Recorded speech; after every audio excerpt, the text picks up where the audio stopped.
Why is it that some people are so naturally confident while you continue to struggle with it? After earning my degree in psychology and trying countless techniques to end my self-doubt and grow my confidence, I've discovered a way to build confidence so fast it feels illegal. So in this video, I'll use examples from Dragon Ball Z to show you the real reason you struggle with confidence, how to make it come naturally, and how to make sure you never lose it again.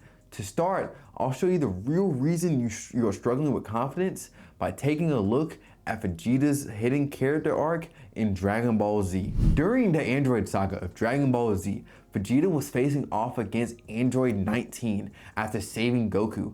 Right before they began the fight, Vegeta boastfully revealed his Super Saiyan transformation. He then goes on to explain that all the self-hate and frustration pushed him to his limit and then to transform. He was ecstatic, but his joy wasn't just from his new strength.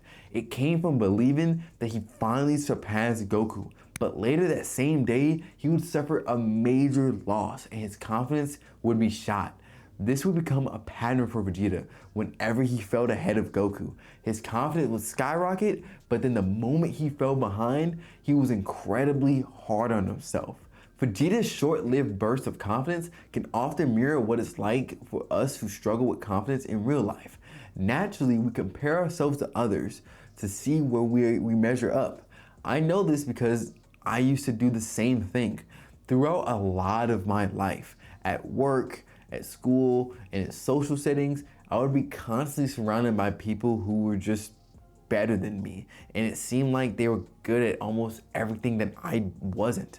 And similar to Vegeta, I would put myself down when I seen people who were doing better because my confidence was built on comparison and external validation. This is the real reason that you struggle with confidence. You're too harsh on yourself because of constant comparison. The only way to stop struggling with confidence is to practice self-compassion. But how do you practice self-compassion and grow your confidence? In order to start practicing self-compassion, you need to start with two simple steps. The first step is to recognize the emotion that you're feeling when you begin to be harsh on yourself. Ask yourself, what emotion am I feeling right now? Simply naming it creates awareness. Even if you don't like what you feel, the act of acknowledging it is powerful. Then the second step is to nurture the emotion. Remind yourself that it's okay for you to feel the way that you do and that there's nothing wrong with having emotions. Begin this by saying to yourself when emotion comes up, it's okay that I feel this way right now. I just need to move at my own pace and not anyone else's. Self-compassion helps you learn to accept yourself and make your confidence feel stable. Well, while self-compassion can build a strong foundation for confidence, there's still something that you can do to make your confidence come more naturally. But before I show you how to make confidence come naturally, let me show you how to chase your dreams without fear or doubt by joining the Confidence Capsule newsletter. Here, you'll receive simple tips and proven mental shifts that make it inevitable for you to crush self-doubt and build unshakable confidence. Check it out in the link below. And now we'll look at how to make confidence come naturally by looking at Gohan's story. During the Android saga in Dragon Ball Z, the Z Fighters realized they were not strong enough to face against the androids or the new emerging threat, Cell. So Goku suggested that they use the hyperbolic time chamber. When Goku and Gohan entered the chamber, Goku told Gohan that they would focus on turning Gohan into a Super Saiyan. Gohan did not believe it at all. Gohan even reminded Goku that the future version of himself had become a Super Saiyan, but he still couldn't win. Here, Gohan was allowing his limiting beliefs to stop him from pushing to greater heights. Our limiting beliefs are the invisible enemy we can fall victim to because they become ingrained in our daily habits. So how do you change your limiting beliefs and make confidence come more naturally? In order to change your limiting beliefs, you must use the power of neuroplasticity to rewire your brain. Neuroplasticity is simply the way your brain changes and adapts due to different situations or stimuli. To use it, you must start by identifying the limiting beliefs you have about yourself. Write down or name the thing that you want to do or the goal you want to reach. Then ask yourself, why haven't you accomplished this goal? It may sound something like, I can't do this because, or I would do this but. Anything that comes after the but or because is your limiting belief. Then you'll want to question it. Ask yourself, how is this belief serving me? Most of the time, you'll find that this belief isn't serving you at all. Instead, it's trying to keep you safe from embarrassment or possible failure, which is only holding you back from confidence. Once you question your beliefs, you need to start being intentional about what you say after the words, I am. Your brain will naturally adapt to the things you tell yourself and what you believe. It can't tell the difference between what's good for you or what's bad for you. It'll only try to fill in the blanks. That's why when you change what you say, you put your brain in a problem-solving mode.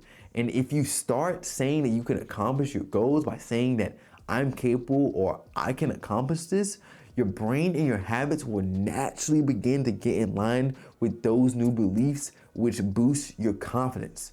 So now that you know how to make confidence come naturally, I'm going to show you how to ensure that you never lose confidence again by looking at a key difference between Goku and Vegeta. Vegeta was raised in nobility and surrounded by powerful Saiyan warriors.